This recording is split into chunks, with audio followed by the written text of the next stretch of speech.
Hi hi മേരെ പ്യാരെ ബച്ചോ സബ്കോ ആദാബ്. Plus two Urdu പഠിക്കുന്ന എല്ലാ കൂട്ടുകാർക്കും എഡ്യൂപോർട്ടിന്റെ ഉറുദു ക്ലാസ്സിലേക്ക് ഹൃദയം നിറഞ്ഞ സ്വാഗതം. മക്കളെ, നമ്മൾ ഓണം എക്സാമിന് ചോദിക്കാൻ സാധ്യതയുള്ള ഇമ്പോർട്ടൻ്റ് ആയിട്ടുള്ള ഒരു ചോദ്യം പരിചയപ്പെട്ടാലോ?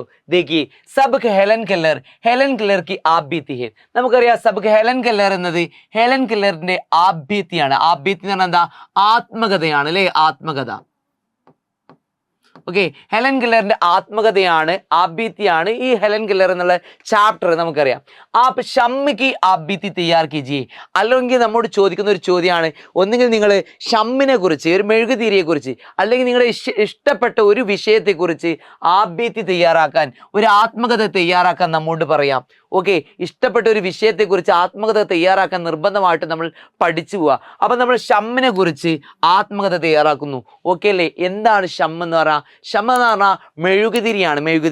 മെഴുകുതിരിയെ കുറിച്ച് നമുക്ക് നോക്കാം. എന്തൊക്കെ? മേ ഷമാഹും, ഞാൻ ആരാകുന്നു? ഒരു മെഴുകുതിരിയാകുന്നു. ഞാൻ ഷമാഹും, ഞാൻ ഒരു മെഴുകുതിരിയാകുന്നു. ഓക്കെ, ആപ് ലോഗ് മുജേ ജാൻതേ ഹെ നാ, നിങ്ങൾക്ക് എല്ലാവർക്കും എന്നെ അറിയോ? ആപ് ലോഗോം കോ മുജേ, നിങ്ങൾ ജനങ്ങൾക്ക് എന്നെ അറിയുമോ? മേരി ജിന്ദഗി ഏക് ബഹുത് അജീബ് ഹെ, എൻ്റെ ജീവിതം എന്ന് പറയുന്നത് ബഹുത് അജീബ് ഹെ, വളരെ അത്ഭുതകരമാകുന്നു. മേൻ ദൂസരോ കെ ലിയെ, ഞാൻ മറ്റുള്ളവർക്ക് വേണ്ടിയിട്ട് എന്ത് ചെയ്യുന്നു? ജീതാഹും, ഞാൻ മറ്റുള്ളവർക്ക് വേണ്ടി ജീവിക്കുന്നു. देखिए, दूसरों को रोशनी देना मेरा काम है, മറ്റുള്ളവർക്ക് രോഷിനി ദേന, പ്രകാശം നൽകുക എന്നതാണ് മേരാ കാം ഹേ, എൻ്റെ ജോലി എന്ന് പറയുന്നത്. മേരാ കാം ക്യാ ഹേ? ദൂസരോം കി രോഷിനി ദേന, മറ്റുള്ളവർക്ക് പ്രകാശം നൽകുക. മേരി ജിന്ദഗി ഇൻസാൻ കെ ലിയേ ഹേ, എൻ്റെ ജീവിതം എന്ന് പറയുന്നത് ഇൻസാൻ കെ ലിയേ ഹേ, അത് മനുഷ്യർക്ക് വേണ്ടിയുള്ളതാകുന്നു. और മേരി ഖുഷി, എൻ്റെ സന്തോഷം എന്ന് പറയുന്നത് ഇൻസാൻ കി ഖുഷി ഹേ, അത് മനുഷ്യരുടെ സന്തോഷമാകുന്നു. ദൂസരോം കെ ലിയേ, മറ്റുള്ളവർക്ക് വേണ്ടി, ദൂസരോം കെ ലിയേ, മറ്റുള്ളവർക്ക് വേണ്ടി, മർനെ കോബി, മരിക്കാനും ഞാൻ എന്താകുന്നു? തയ്യാർഹും, ഞാൻ തയ്യാറാകുന്നു.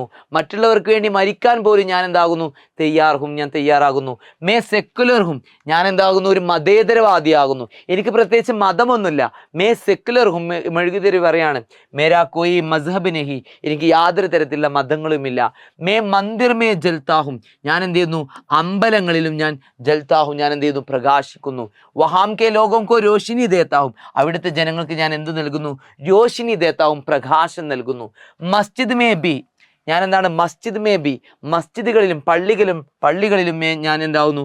ജൽത്താഹും, ഞാൻ പ്രകാശിക്കുന്നു. അതായത് പണ്ട് കാലങ്ങളിലൊക്കെ എന്താ, ഒന്നും കറണ്ട് പോയി കഴിഞ്ഞാൽ മെഴുകുതിരി കത്തിക്കൂലേ? അപ്പോൾ അമ്പലങ്ങളിലും കത്തിക്കാറുണ്ട്. അതുപോലെ മസ്ജിദ് മേ ബി, പള്ളികളിലും എന്നെ കത്തിക്കാറുണ്ട്. അതുപോലെ ഗിരിജാഗർ മേ ബി, എന്താ ഈ ഗിരിജാഗർ എന്ന് പറഞ്ഞാൽ എന്താ? ക്രിസ്ത്യൻ ചർച്ചുകളിലും എന്നെ എന്ത് ചെയ്യാറുണ്ട്? കത്തിക്കാറുണ്ട്. അങ്ങനെ മേരേ ജിസം, ഞാൻ എൻ്റെ ശരീരം, മേരേ ജിസം, ഞാൻ എൻ്റെ ശരീരം ബർബാദ് കർക്കെ, നശിപ്പിച്ചിട്ട്, ദൂസരോം കി ഖുഷിമേ ശരീക്ക് ഹോത്താ ഹെ, മറ്റുള്ളവരുടെ സന്തോഷത്തിൽ ഞാൻ എന്ത് ചെയ്യാറുണ്ട്? ശരീക്ക് ഹോത്താ ഹെ, പങ്കു ചേരാറുണ്ട്. ഇസ്തര, ഈ രൂപത്തിൽ, ദൂസരോം കോ, മറ്റുള്ളവർക്ക്, ബഡി ഹിദ്മാത്ത് അഞ്ചാം ദേക്കർ, വലിയ സേവനങ്ങൾ അഞ്ചാം ദേക്കർ നിർവഹിച്ചുകൊണ്ട്, മേ ഇസ് ദുനിയാസെ ചലേ ജാവോങ്ക, ഞാൻ ഈ ലോകത്ത് നിന്ന് എന്ത് ചെയ്യും? ചലേ ജാവോങ്ക, ഞാൻ വിട പറയും. ഓക്കെ അല്ലേ മക്കളെ? കൃത്യമായിട്ട് നിങ്ങൾ എന്ത് ചെയ്യാം? കൃത്യമായിട്ട് ഹെലൻ കെല്ലറിൻ്റെ ആബീത്തി നമ്മൾ പഠിച്ചതുപോലെ ഏതെങ്കിലും ഒരു വസ്തുവിനെ കുറിച്ച്, ഏതെങ്കിലും ഒരു വ്യക്തിയെക്കുറിച്ച് ഒരു ആബീത്തി തയ്യാറാക്കാൻ നിങ്ങൾക്ക് പഠിക്കുക. ഒന്നെങ്കിൽ നദിയെക്കുറിച്ചാകാം, അല്ലെങ്കിൽ മെഴുകുതിരിയെക്കുറിച്ചാകാം. അങ്ങനെ എന്തെങ്കിലും ഒരു വസ്തുവിനെ കുറിച്ച് നിങ്ങൾ കൃത്യമായിട്ടൊരു ആബീത്തി തയ്യാറാക്കാൻ നിങ്ങൾ എക്സാമിന് പഠിച്ചു പോവുക. 7 മാർക്കിനൊക്കെ നമ്മോട് ചോദിക്കാൻ സാധ്യതയുള്ള ഇമ്പോർട്ടൻ്റ് ആയിട്ടുള്ള ഒരു ചോദ്യമാണ് ആബീത്തി തയ്യാറാക്കാൻ, ആത്മകഥ തയ്യാറാക്കാൻ. ഓക്കെ, നല്ല രൂപത്തിൽ ഇതൊന്നുകൂടി കേട്ട് കൃത്യമായിട്ട് നിങ്ങൾ പഠിക്കുക. മറ്റൊരു വീഡിയോ ആയിട്ട് നമുക്ക് വീണ്ടും കാണാം. സബ്കോ ശുക്രിയ. ഖുദാ ഹാഫിസ്. ബൈ.